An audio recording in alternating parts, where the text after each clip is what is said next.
ഞാനൊരു അധിക പ്രസംഗിയാണെന്ന്.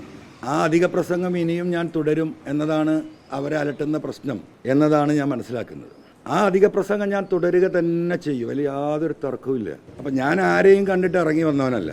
ഞാൻ ഇറങ്ങി വന്നത് എന്നെ സൃഷ്ടിച്ച സർവശക്തനായ ദൈവത്തെയും ഈ നാട്ടിലെ സാധാരണക്കാരും പാവപ്പെട്ടവരുമായ മനുഷ്യരെയും കണ്ടിട്ടാണ്. ചർച്ചകൾ തുടർന്നുകൊണ്ടിരിക്കുകയാണ്. ചർച്ചയിൽ വ്യക്തതയൊന്നും ഇപ്പോഴും വന്നിട്ടില്ല.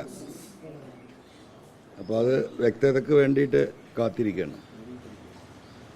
സ്വാഭാവികമായിട്ടും തെരഞ്ഞെടുപ്പ് അതിൻ്റെ ദിവസങ്ങൾ കഴിഞ്ഞു പോകുന്നു. മൊത്തമായി ഉണ്ടായ വിഷയം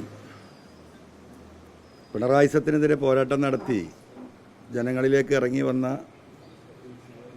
എന്നെ സ്വീകരിക്കുകയും സഹായിക്കുകയും ആ രാഷ്ട്രീയത്തോടൊപ്പം നിൽക്കുകയും ചെയ്യേണ്ട UDF നേതൃത്വത്തിലെ ചില വ്യക്തികൾ അതിന് തയ്യാറായിട്ടില്ല എന്ന് മാത്രമല്ല, ഇപ്പോൾ പിണറായിസം മാറ്റി നിർത്തി മറ്റു ചില ഗൂഢശക്തികളുടെ താല്പര്യം സംരക്ഷിച്ച് അൻവറിനെ പരാജയപ്പെടുത്തുക എന്ന മുദ്രാവാക്യം ഉയർത്തിപ്പിടിച്ച് ഇപ്പോഴും പോവുകയാണ്. അതിലൊരു വിട്ടുവീഴ്ചയുണ്ടായിട്ടില്ല. ഒരു കേസ് നടത്തി ജഡ്ജി വിധി പറയാൻ നിൽക്കുമ്പോൾ പ്രതിയോട് പറഞ്ഞു, യഥാർത്ഥത്തിൽ നീ കുറ്റവാളിയല്ല എന്ന് എനിക്കറിയാം, നിന്നെ വെറുതെ വിടണമെന്ന ആഗ്രഹം എനിക്കുണ്ട്, പക്ഷെ നിൻ്റെ വക്കീൽ സമ്മതിക്കുന്നില്ല, നീ ഫീസ് കൊടുക്കുന്ന നിൻ്റെ വക്കീൽ അതിന് സമ്മതിക്കുന്നില്ല എന്ന് പറഞ്ഞ ഒരു അവസ്ഥയിലാണ് ഇപ്പോൾ ഞാൻ നിൽക്കുന്നത്. അപ്പം ഞാൻ ആരെയും കണ്ടിട്ട് ഇറങ്ങി വന്നവനല്ല.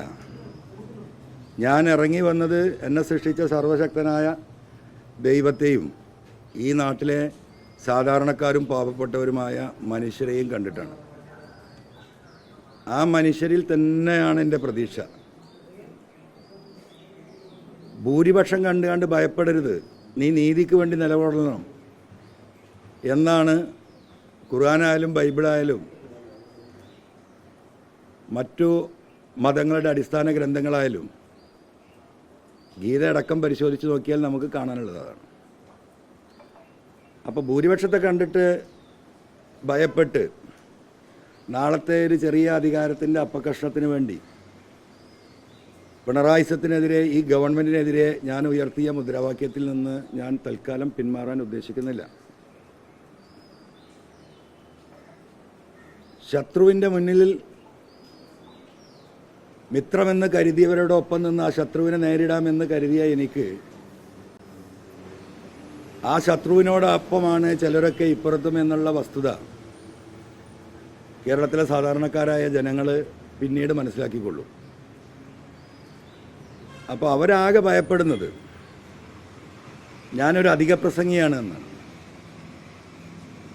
ആ അധിക പ്രസംഗം ഇനിയും ഞാൻ തുടരും എന്നതാണ് അവരെ അലട്ടുന്ന പ്രശ്നം എന്നതാണ് ഞാൻ മനസ്സിലാക്കുന്നത്. ആ അധിക പ്രസംഗം ഞാൻ തുടരുക തന്നെ ചെയ്യും, അതിൽ യാതൊരു തർക്കവുമില്ല.